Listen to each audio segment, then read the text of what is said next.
80% मतलब मान लो कि 50-50 रहता है कि 50% आपको मिल सकते हैं और 50% डूब सकते हैं।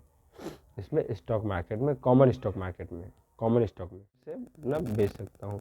20% में से 5% में किसी को चाहो तो 5% भी बेच सकता हूँ, 10% चाहो तो 10% बेच सकता हूँ। उसी को स्टॉक मार्केट कहते हैं। उसमें आ जाते हैं, आज मैं दो चीज़ों के बारे में बात करूँगा, कॉमन स्टॉक और प्रेफर्ड स्टॉक। तो कॉमन स्टॉक जो होता है उसका कीमत मान लो कि 10,000 रुपया है या 20,000 है, और उसने उस चीज़ को अगर, तो मेरा नाम रोहित कुमार यादव है। मैं आज मेरा ये दूसरा वीडियो है। कल एक मैंने वीडियो डाला है जो कि आपने देखा होगा शायद उस पर। तो उस पर मैंने शेयर मार्केट के बारे में बात किया था कि शेयर मार्केट होता क्या, आखिर शेयर मार्केट में क्यों पैसा इन्वेस्ट करें, कैसे इन्वेस्ट करें। ये तो मैंने बताया कैसे इन्वेस्ट करें। शेयर मार्केट को इन्वेस्ट करने के लिए बहुत सारे एप्लीकेशन है, ऑफलाइन भी है ऑनलाइन भी है, बट मेरा मानना है कि ऑफलाइन में आप करो तो ज़्यादा बेटर है, क्योंकि ऑनलाइन का कि पता नहीं क्या होगा आगे चल के, वो ऐप बंद होंगे या लीगल हो गए या इलीगल हो गए। अगर वो कल को गवर्नमेंट को अपना डाटा ना दे तो इलीगल है, अगर अभी तक दे रहा है तो लीगल है, सीधी बात है। तो आप अपना थोड़ा सा स्किल का यूज़ कीजिए, और उसमें शेयर मार्केट में इन्वेस्ट कर रहे हैं तो कैसे क्या करें उसके बारे में मैं सारा वीडियो अपलोड कर रहा हूँ। तो आप उसको देखें और उससे सीखें कि क्या उसमें आपको शेयर मार्केट में इन्वेस्ट करना चाहिए या नहीं करना चाहिए, और क्यों करना चाहिए शेयर मार्केट में।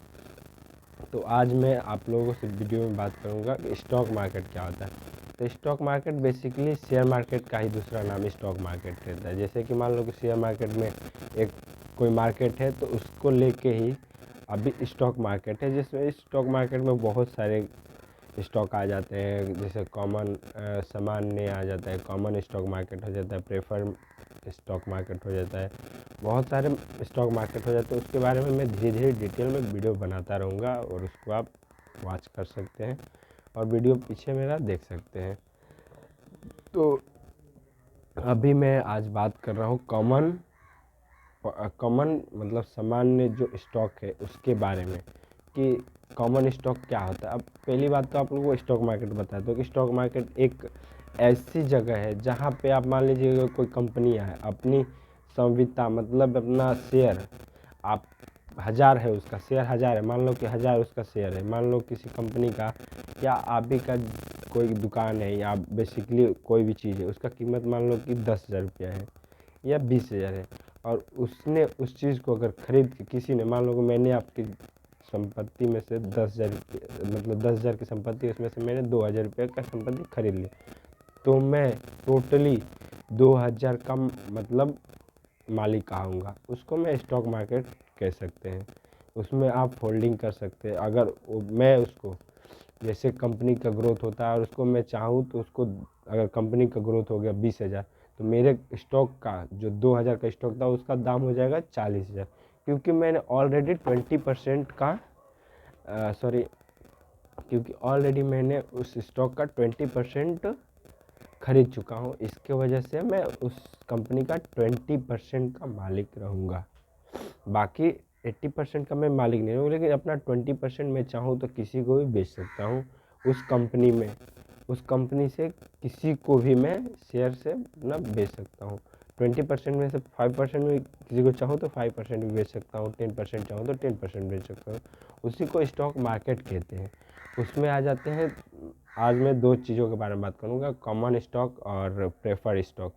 तो कॉमन स्टॉक जो होता है इसमें आपको जो कंपनियां मिलती हैं, इसमें तो मतलब पैसा आपको नो डाउट पैसा आपको हाई मतलब मिलेगा, उसका बजट ज़्यादा होगा, सॉरी मतलब उसका ब्याज जो है या जो इंटरेस्ट रेट है या जो उसका प्रोडक्ट है वो बिकेंगे। अगर बिक रहे हैं तो बिकेंगे, अगर नहीं बिक रहे हैं तो वो हाई रिस्क में आ जाता है। और हाई रिस्क में स्टॉक में आपको इन्वेस्ट करना, ये आपको पैसा ना मिल पाना मतलब ये हाई रिस्क रहता है। इसमें आपको पैसा डूब भी सकता है आपका और निकल भी सकता है। अगर निकला तो सही है, अगर नहीं निकला तो फिर ये मतलब इसमें 80% मतलब मान लो कि 50-50 रहता है कि 50% आपको मिल सकते हैं और 50% डूब सकते हैं।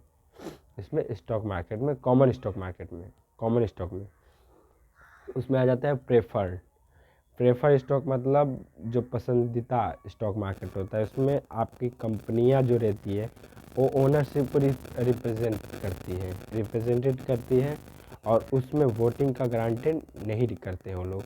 और इसके बाद आपको मैं बता सरल भाषा में मैं तो बताऊँ तो उसमें आपको कंपनियां जो हैं वो अपने ऊपर नहीं लेती है कोई भी सामान। आप खरीद रहे हो तो नो डाउट आप खरीद लो, लेकिन अगर कल को कंपनी डूबती है तो उसका जिम्मेदार और आपका पैसा अगर जाता है तो आप खुद जिम्मेवार होंगे, ना कि कंपनियां जिम्मेवार होंगी।